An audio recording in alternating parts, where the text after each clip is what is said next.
अस्सलाम वालेकुम dear students, welcome back to my channel the chief academy. और मैं हूं ज़रदाद अली, आपको करवा रहा हूं इस वक्त ओ लेवल के लिए हुडन वालों की बुक।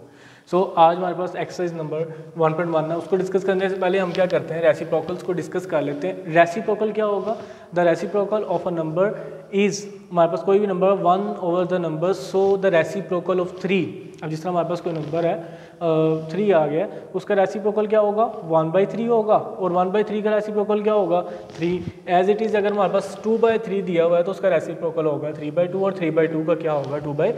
इट मीन्स कि कोई भी आपके पास नंबर दिया हुआ है ना, तो आपने क्या करना है, उसको उल्टा के लिख देना। जैसे उल्टा के लिखेंगे तो हमारे पास क्या आ जाएगा? उसका रेसिप्रोकल आ जाएगा।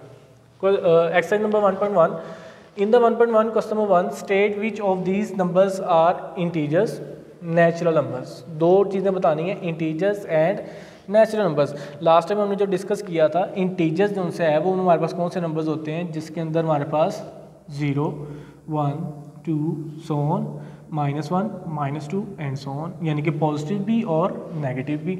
नेचुरल नंबर्स में क्या था? 1 से स्टार्ट हो रहे थे और so on आगे तक जा रहे थे, इसमें नेगेटिव नंबर्स नहीं थे। तो हमारे पास देखते हैं यहाँ पे सबसे नंबर 1 पे आ रहा है इधर -7, नेगेटिव आ गया तो इट मीन्स के नेचुरल नंबर्स नहीं हुआ, this is only integer, this is only a integer. 0.6 fraction की फॉर्म में आ गया, ये दोनों ही नहीं हुए। 27 आ गया, पॉजिटिव है, पॉजिटिव इसमें भी है, पॉजिटिव इसमें भी है, इट मीन्स के ये इंटीजर भी होगा, इंटीजर भी होगा एंड नेचुरल नंबर भी होगा। नेक्स्ट हमारे पास अंडर रूट आ गया, अंडर रूट की वजह से भी ये किसी में भी शामिल नहीं हो रहा। 1534 यानी कि 1534। सो पॉजिटिव भी है, पॉजिटिव होने की वजह से ये इंटीजर भी होगा और नेचुरल नंबर भी होगा। तो बड़ी इजी क्वेश्चन है बेटा आपके लिए। ज़ीरो हमने देखा था, ज़ीरो किस में आ रहा है? जस्ट इंटीजर में आ रहा है, तो ये हमारे पास कौन सा नंबर हुआ? इंटीजर हुआ। तो 4/5 तो हमारे पास इंटीजर में भी नहीं आ रहा और सेट ऑफ नेचुरल नंबर में भी नहीं आ रहा। नेगेटिव नंबर्स की वजह से it's also going in the set of integers. So this is our question number 1। So very simple question. अब हम क्या करते हैं, क्वेश्चन नंबर 2 की तरफ चलते हैं। क्वेश्चन नंबर 2 में हमारे पास क्या है? State which of these numbers are rational. अब आपने बताना है रैशनल कौन से होते हैं, शोइंग हाउ यू डिसाइड। अब मैं थोड़ा सा रिवाइज करवाता हूँ आपको पहले। रैशनल नंबर क्या होता है? लास्ट लेक्चर में हम डिस्कस किया, अगर आपको थोड़ा सा डिटेल में चाहिए तो लास्ट लेक्चर की मेरी वीडियो देख सकते हैं, उसके अंदर आपको पता चल जाएगा। थोड़ा सा रिवाइज करते हूँ। रैशनल नंबर्स ऐसे नंबर्स जो फ्रैक्शन की फॉर्म में लिखे जाते हो। नंबर 2 पे हम उसकी एक निशानी रखी थी जिसके अंदर टर्मिनेटिंग डेसिमल्स हों। टर्मिनेटिंग डेसिमल्स का मतलब कि जो पॉइंट के बाद नंबर्स आते हैं वो काउंटेबल हों, गिन सकें, एंड होता हो, तो उसको हम क्या कहते हैं? टर्मिनेटिंग।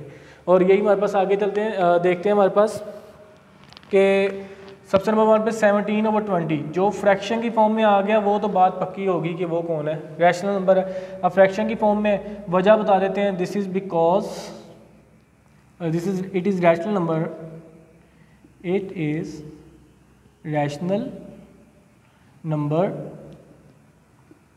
बिकॉज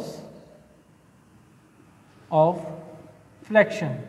ये फ्रैक्शन की फॉर्म में लिखा हुआ है, इसकी वजह से हम इसको क्या कह देंगे? This is the rational number. अब यहाँ पे नेक्स्ट पार्ट में देखें, नेक्स्ट पार्ट में जो पॉइंट है, पॉइंट के बाद कितने नंबर्स हैं? 2। जैसे ही हम उसको काउंट कर सकते हैं, काउंट करने की वजह से हम कौन सा कह देंगे? ये कौन सा नंबर है? रैशनल नंबर है। और काउंटिंग जो से डेसिमल्स करते हैं उसको हम कहते हैं terminating decimal. So it's also rational because, किस लिए? Because it is terminating decimal number।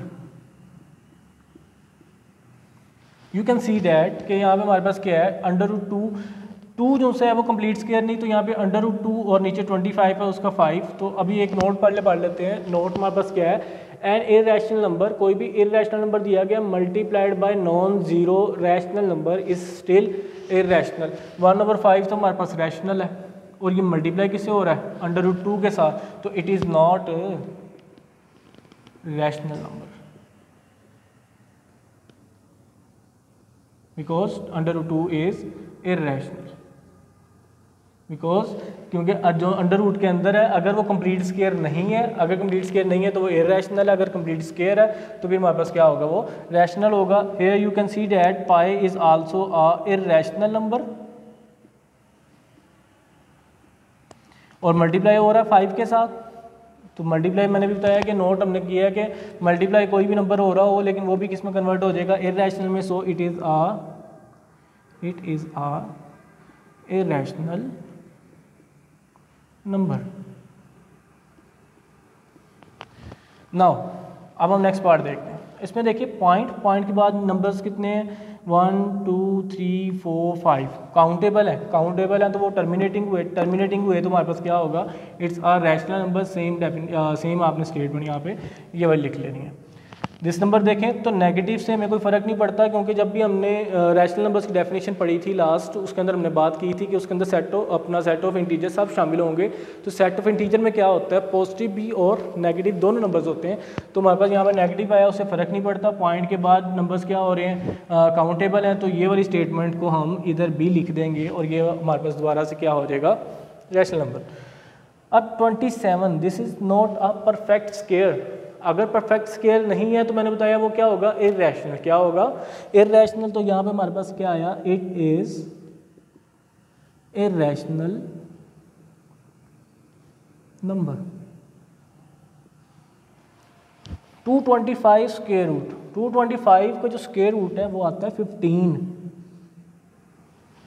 अब ये हमारे पास क्या हुआ, कंप्लीट स्क्वायर, यानी कि इसका मैं स्केयर 15 का स्केल लूँ 225 और आंसर आया 15 और 15 1 की फॉर्म में लिखा जाता है। तो ये हमारे पास क्या हुआ, रैशनल नंबर हुआ। कौन सा नंबर हुआ, rational, because it's also in the fraction form. तो आपने यहाँ लिख लेना, because it in fraction form. The last part, you can see that under 2 is a irrational number. Under root 2 multiply by 6, under root 2 किसी से भी multiply हो जाए वो क्या हो जाएगा, irrational. So it is a irrational number. Okay students, hope so कि आपको इस सब पार्ट्स की समझ आई हो। अगर कोई आपको इशू है तो आप मुझे कमेंट बॉक्स के अंदर कमेंट करके बता सकते हैं, सर मुझे यहाँ पे इशू आ रहा है, तो इंशाल्लाह आपको वो क्लियर कर दूंगा। थैंक यू सो मच, मिलते हैं आपसे नेक्स्ट लेक्चर के अंदर, और ध्यान रखिएगा अपना, और लाजमी like and share and subscribe लाजमी कीजिएगा। Thank you.